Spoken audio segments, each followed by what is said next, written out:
뒤에서 나를 도우시는 주, 나의 인생길에서 지치고 고나여 매일처럼 주저앉고 싶을 때 나를 밀어주시네.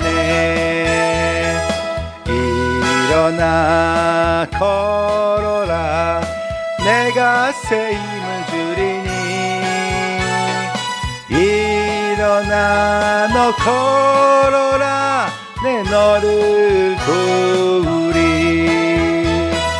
나의 등 뒤에서 나를 도우시는 주, 평안히 길을 갈 때 보이지 않아도 지치고 고나여 넘어질 때면 다가와 손 내미시네.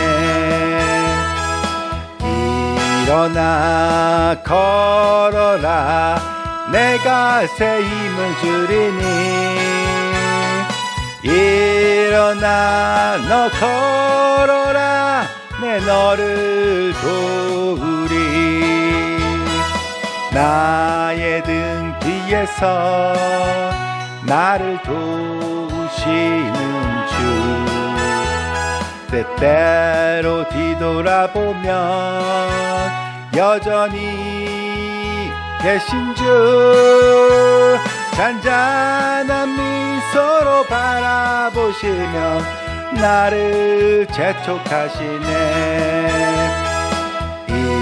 일어나 걸어라, 내가 새 힘을 주리니.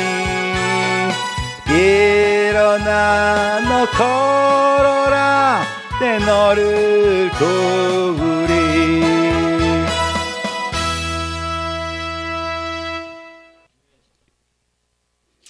성경 말씀 두 군데서 보시겠습니다. 시편 118편 17절 18절, 빌립보서 1장 4절에서 7절, 그리고 21절에서 24절 말씀까지 같이 읽으시겠습니다. 시편 말씀 먼저 읽으시겠습니다. 내가 죽지 않고 살아서 여호와께서 하시는 일을 선포하리로다. 여호와께서 나를 심히 경책하셨어도 죽음에는 넘기지 아니하셨도다. 빌립보서 말씀입니다. 같이 읽습니다.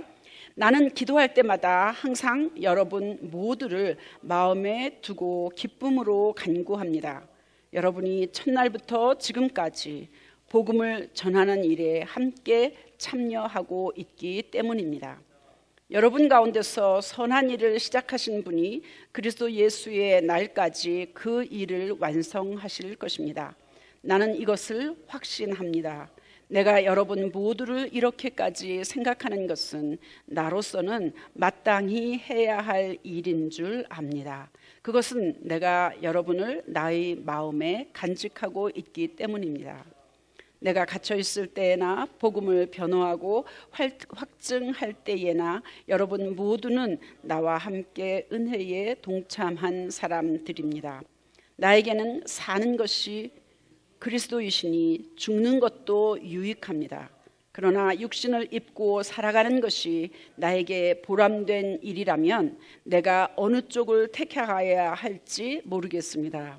나는 이 둘 사이에 끼어 있습니다. 내가 원하는 것은 세상을 떠나서 그리스도와 함께 있는 것입니다. 그것이 훨씬 나으나 내가 육신으로 남아있는 것이 여러분에게는 더 필요할 것입니다. 아멘. 하나님의 말씀입니다. 오늘 설교의 제목은 이 땅에서 더 살고 싶으세요? 여러분 이 땅에서 더 살고 싶으세요? 네. 잠깐 기도하겠습니다. 하나님 아버지, 부족한 종의 입술을 주장하시고 생각을 주장하시고 준비한 말씀대로 기도한 대로 또 주님께서 기뻐하시는 대로 잘 전할 수 있도록 축복하시고 받는 하나님의 자녀들이 주님의 음성으로 잘 받을 수 있도록 축복해 주옵소서. 우리 말씀을 방해하는 모든 악한 원수 사단의 권세들을 온전히 물리쳐 주실 줄로 믿고 감사를 드리고 축복하며 예수님의 이름으로 기도합니다. 아멘. 개똥밭에 굴러도 이생이 좋다, 그런 속담 아시죠? 어떠세요? 삶이 이 땅에서의 삶이 힘들고 어렵고 역경이 있다 할지라도 그래도 사는 것 자체가 의미가 있다. 그래서 죽는 것보다는 사는 것이, 이 땅에서 목숨을 이어가고 살아가는 것이 훨씬 더 의미가 있고 가치가 있다, 그런 말씀이죠. 그죠? 이 땅에서 더 살고 싶으세요? 우리 권사님은 아니래네요. 네. 다른 분은 어떠세요? 이 땅에서 더 살고 싶다면 왜요? 네, 할 게 많대요. 예. 여러분은 천국이 있는 거 믿으시죠? 예. 천국을 사모하고 동경하고 그곳에서 영원히 주님과 함께 살고 싶으시죠? 네. 그런데 지금 가시면 어때요? 아니요, 아직은 아니에요, 이런 분도 있고, 또 우리 권사님은 당장이라도 가고 싶다고 확신하고 계십니다. 네. 그러면 왜 이 땅에서 조금 더 살아야 될까요? 여러 가지 이유가 있겠지만 우리 권사님 말씀하신 것처럼 내 자녀가 아직 예수를 안 믿어요. 손주 손녀가 시집장가 가는 거 보고 그러고 싶어요. 실제로 어떤 분이 그러시더라고요. 그동안 너무 고생스럽게 살아가지고 이제 조금 살만한데 이걸 조금 누리면서 살고 싶어요. 그래서 아직은 죽고 싶지 않아요. 여러 가지 이유가 있겠지만 아무튼 죽고 사는 것은 하나님 손에 달려 있어요. 그죠? 네. 하나님은 그러면 여러분과 저를 왜 목숨을 연장해서 지금까지 살게 하셨을까요? 아까 말씀하신 대로 이 땅에서 할 일이 남아있기 때문입니다. 그게 뭘까요?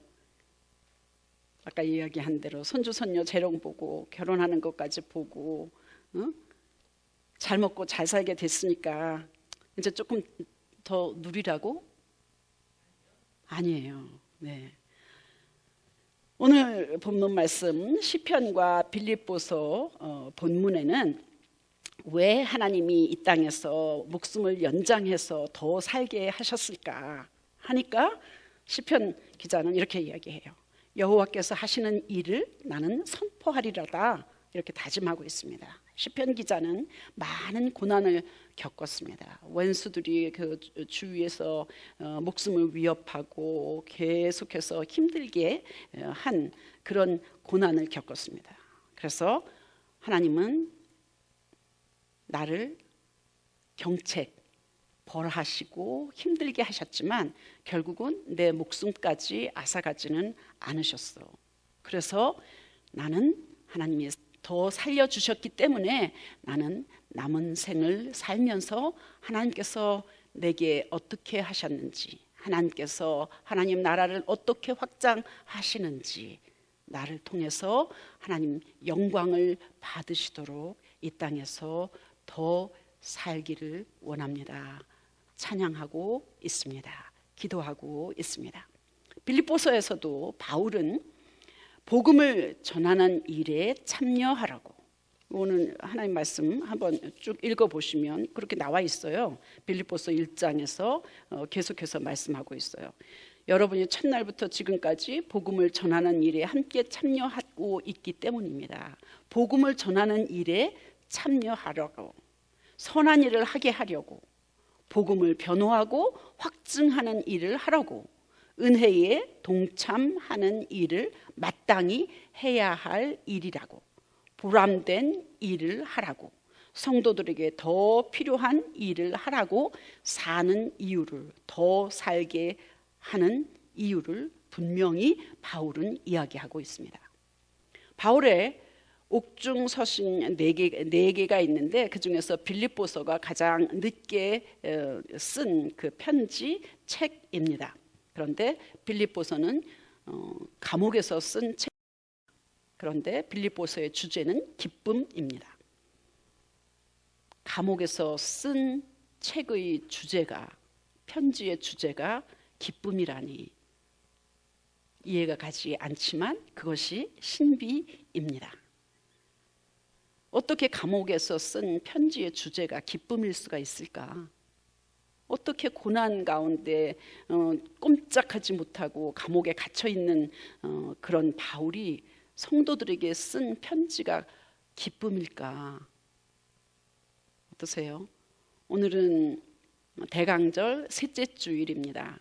그래서 소망, 평화, 그다음에 오늘 주제는 기쁨입니다. 우리는 아무도 감옥에 가지 않았지만 자유롭게 살고 있지만 나름대로 고난이 있고 어려운 일이 있지만 그 중에도 주님 우리 안에 계시기 때문에 내가 주님 때문에 살고 있다는 것을 확실하게 안다면 우리는 기쁘게 감사하며 살 수 있습니다. 빌립보 교회는 바울이 개척했습니다. 유럽에서 가장 먼저 세운 교회입니다. 빌립보는 지금 현재 있는 그 그리스도, 그러니까 마케도니아에 있는데 지금 현재 그리스의 약간 북쪽에 위치했습니다. 바울이 사실은 아시아로 가려고 했었는데 환상 중에 마게도니아에서 우리를 좀 도와주세요 해갖고 바울의 마음이 바뀌어서 마게도니아 빌립보에 가서 교회를 세운 것이 빌립보 교회입니다. 바울은 빌립보에서 엄청난 하나님의 능력을 체험했습니다. 그리고 결국은 핍박과 또 여러 가지 어려움 때문에 결국은 바울은 감옥에 갇힐 수밖에 없었지만 바울이 감옥에 갇혀 있을 때에 빌립보 교인들은 물질로, 기도로, 사랑으로 엄청나게 많은 후원을 해주었고 바울 또한 빌립보 교인들을 위해서 열심히 복음을 전하고 가르치는 일에 몰두했었습니다. 저는 오늘 본문 7절이 참 좋습니다. 7절 보니까 뭐래요? 내가 여러분 모두를 이렇게까지 생각하는 것은 나로서는 마땅히 해야 할 일인 줄 압니다. 바로 이 구절이 저는 너무 좋습니다. 그것은 내가 여러분을 나의 마음에 간직하고 있기 때문입니다. 마음에 누군가를 간직하고 있다. 그렇죠? 여러분 모두는 나와 함께 은혜에 동참한 사람들입니다. 나는 여러분 모두를 내 마음 깊은 곳에 간직하고 있습니다. 저는 이 구절이 참 좋습니다. 함께 먹고 함께 예배하고 함께 기도하고 함께 친교하지만 이것도 좋지만 바울처럼 성도들 한 사람 한 사람을 마음에 간직하고 있는 거, 그냥 그저 먹고 나누고 예배하고 기도하고 가족이라서 함께 살고 이런 게 아니라는 겁니다. 마음 깊은 곳에 그 한 사람 한 사람을 간직하고 살고 있는 것 얼마나 좋은 겁니까? 은혜에, 하나님 은혜에 함께 동참하고 있다고 이야기합니다. 저 또한 이런 마음으로 목회하고 싶습니다. 세상에서는 사업에 동참도 하고 취직해서 일도 하고 조금 내 마음에 안 들면, 조금 힘들면, 내 감정을 건드리면, 조금 내 이익에 위배되면 언제든 돌아서는 것이 세상 이치입니다. 심지어는 교회조차도. 그런데 마음 깊이 그 사람이 있고 하나님 은혜에 함께 동참하는 사람이라면 다르지 않을까요? 바울은 그래서 감옥에서도 성도들에게 기쁨으로 편지할 수 있었습니다. 바울은 그가 회심한 이후에 줄곧 하나님만을 위해서 살았습니다. 하나님이 사명을 주셨기 때문에 그 사명을 감당하기 위해서 끊임없이 어려움을 겪었지만 그때마다 하나님께서는 그를 도와주셨습니다. 이제는 자기가 곧 죽을 거다라는 것을 알고 있었습니다. 순교할 것이었겠죠.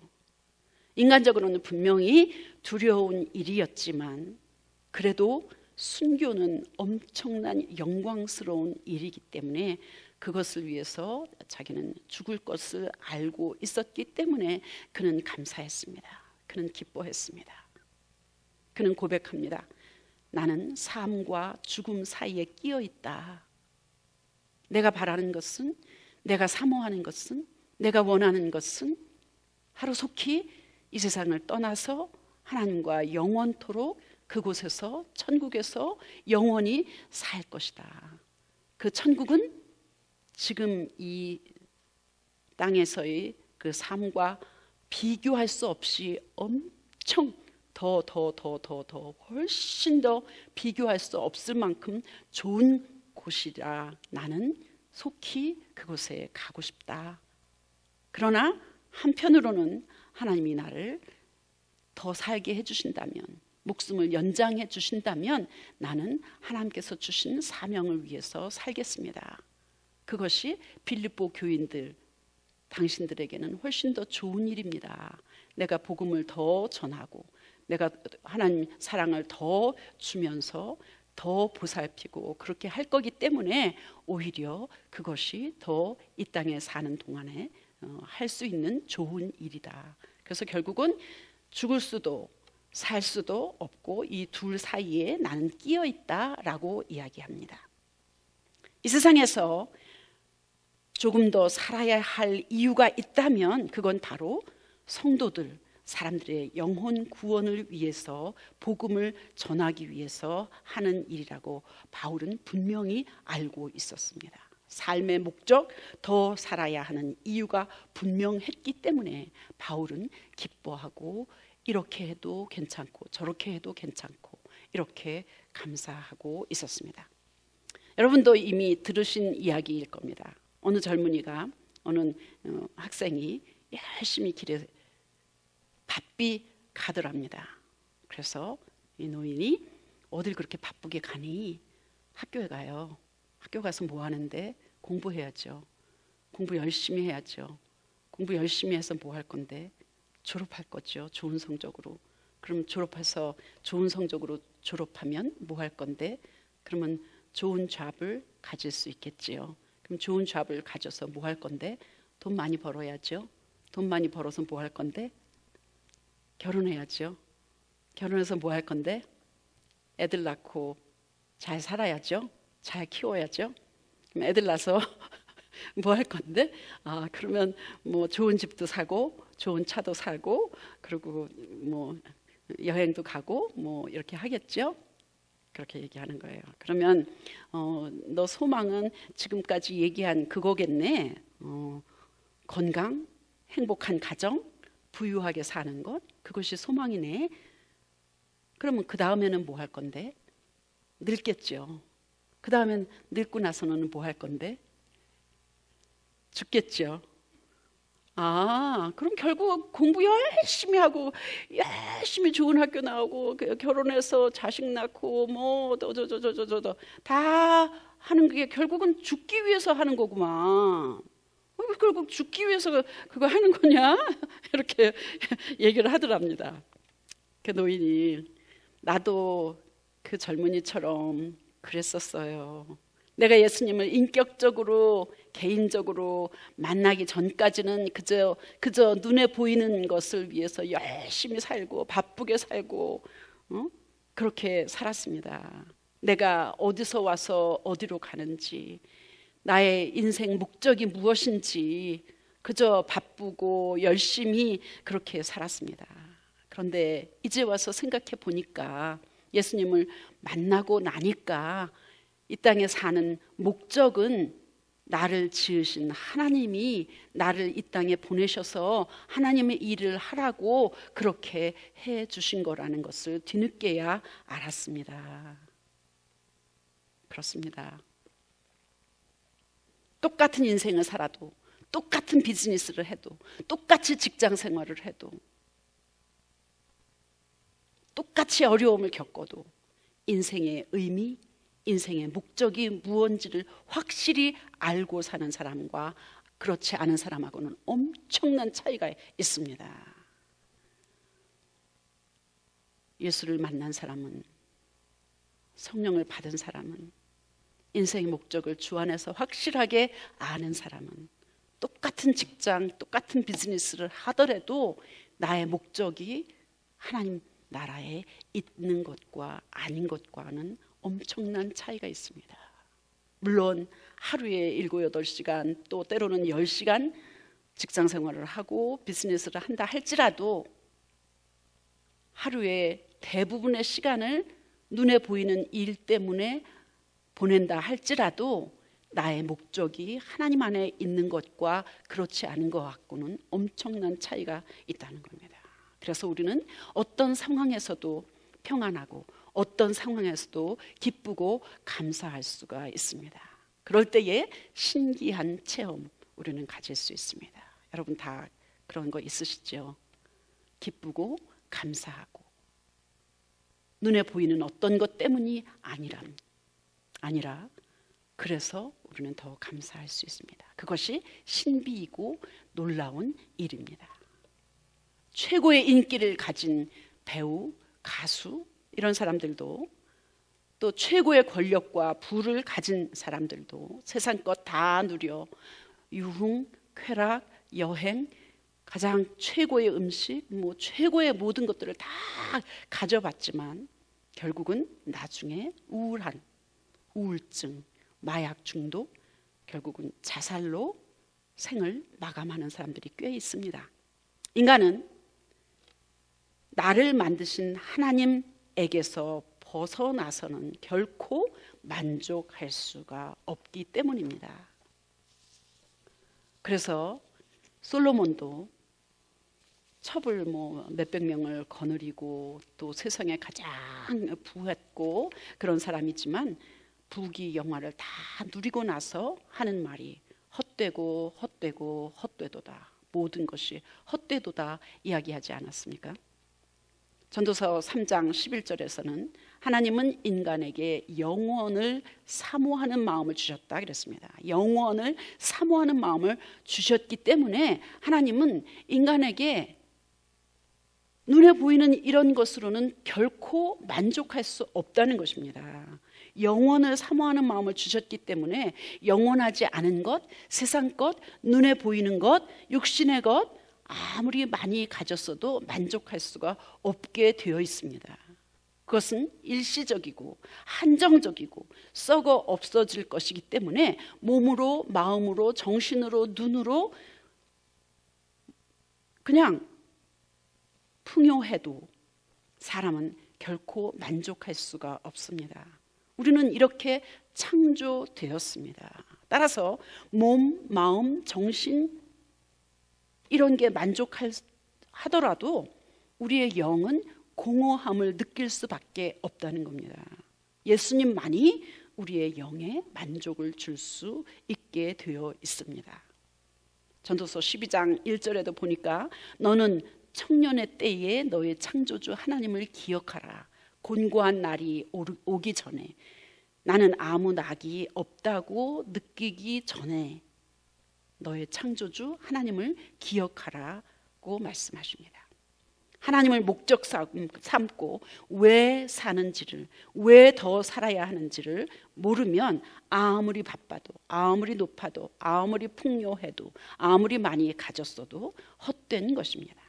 그래서 고린도전서 9장 26절에서 바울은 나는 다름질할 때에 헛되이 달려가지 아니하고 싸울 때에 허공을 치는 것 같이 하지 않는다 이렇게 이야기합니다. 목표가 없이 다름질하는 것은 헛것이며 분명하게 상대가 누구인지를 어디 있는지를 정확하게 알고 권투 주먹을 쳐야지 그렇지 않으면 그냥 헛방을 날리는 것밖에 안 된다는 것입니다. 하나님을 목적 삼고 왜 사는지를 알아야지 우리는 다름질 쳐도 바삐 살아도 헛되게 하지 않는다는 것입니다. 그러면서 27절에 보니까 바울은 계속해서 이야기합니다. 나는 내 몸을 쳐서 굴복시킵니다. 그것은 내가 남에게 복음을 전하고 나서 도리어 나 스스로 버림을 받지 않도록 하려는 것입니다. 바울의 신앙 경주, 사명 감당, 목회 여정, 싸움의 궁극적인 목적은 하나님 앞에서 결코 버림받지 않기 위한 것이 궁극적인 목적이라고 이야기합니다. 결국은 구원이라는 것이 가장 우리들의 궁극적인 목적임을 말해주는 것입니다. 믿음 생활에도 분명한 목적이 있어야 하고, 예수 믿고 신분이 하나님의 그런 자녀로 죄인에서 변화된 것만이 다가 아니라는 겁니다. 그거는 시작에 불과한 것입니다. 삶 속에서 믿음으로 하루하루를 살아내고 우리가 스스로 날마다 조금씩 변화되는 것이 우리 신앙 여정에 분명히 있어야 될 일입니다. 여러분은 거듭나셨죠? 예. 더 살기 원하십니까?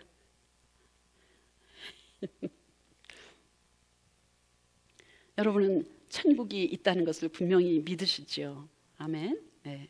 천국이 이 땅에서의 삶보다 훨씬 더 낫다는 것을, 훨씬 더 좋다는 것을 분명히 믿으십니다.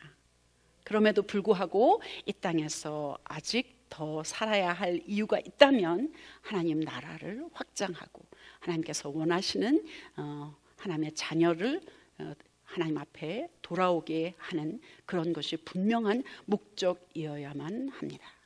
바울처럼.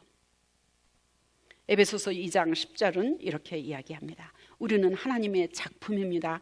선한 일을 하게 하시려고 하나님께서 그리스도 예수 안에서 우리를 만드셨습니다. 여기서 말하는 선한 일은 하나님의 일을 말하는 것입니다. 세상에서 그냥 착해, 법 없어도 살아, 이런 걸 말하는 게 아닙니다. 하나님께서 이렇게 미리 준비한 것은 우리가 선한 일을 하면서 살아가게 하려 하시는 것입니다. 하나님의 목적, 우리의 목적 일치해야만 하는 것입니다.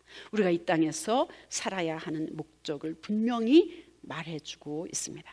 주의 일이 목적이고 다른 것은 덤으로, 선물로 하나님께서 우리에게 주셨습니다. 이 땅에서 하루라도 더 살고 조금이라도 더 건강하게 살려는 것은 하나님이 맡기신 일, 세상에서 가장 의미 있는 일을 믿음과 건강으로 조금 더 잘 하기 위한 것이 우리의 목적이어야만 합니다. 그래서 주님 다시 오실 때에 이 세상 떠날 때까지 목적대로 열심히 건강히 살다가 구원받고 영원히 천국에서 살기를 축복합니다. 기도하겠습니다. 찬송 112장 부르시겠습니다.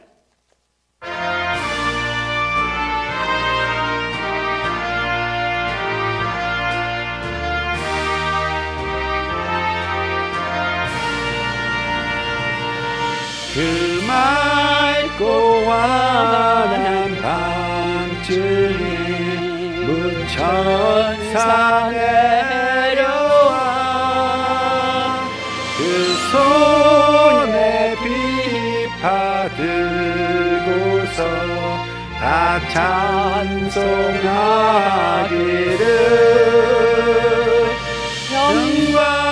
영광의 왕이 오시니 다 평안하여라. 그 소란하던 세상이 다 고요하로다. 부천사 나게 펴고서 이 땅에 내려와 그때에 부른 노래가 또다시 들리니 이 슬픔 많은 세상에 흥미로 남지고 온 놀며 다 찬송하도다. 이 괴로움 많은 세상에 짐 지고 가는 자, 그 엄산 출력 넘느라 온몸이 고난아. 이 죄악 세상 살 동안 새 소망 가지고 저 천사 깊은 찬송을 들으며 쉬어라. 예선지에 언행하여 베들레헴 성에 주 예수 탄생하시니 온 세상 구주라. 저 천사 깊은 노래를 또다시 부르니 온 세상 사는 사람들 다 와다 파도다.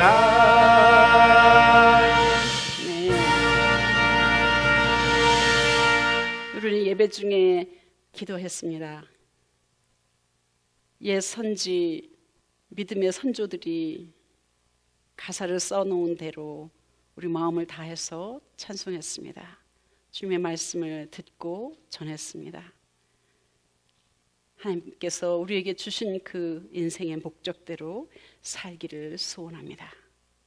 이제는 우리 주 예수 그리스도의 은혜와 아버지의 극진하신 사랑하심과 성령님의 도와주심, 우리가 때때로 방황하고 힘들어할 때에 우리의 목적을 다시 한번 심어주심으로 주님 앞에 더 큰 영광을 올려드리며 살 수 있도록 예수님, 하나님, 성령님 우리를 도와주시기를 간절히 축원하옵나이다. 아멘.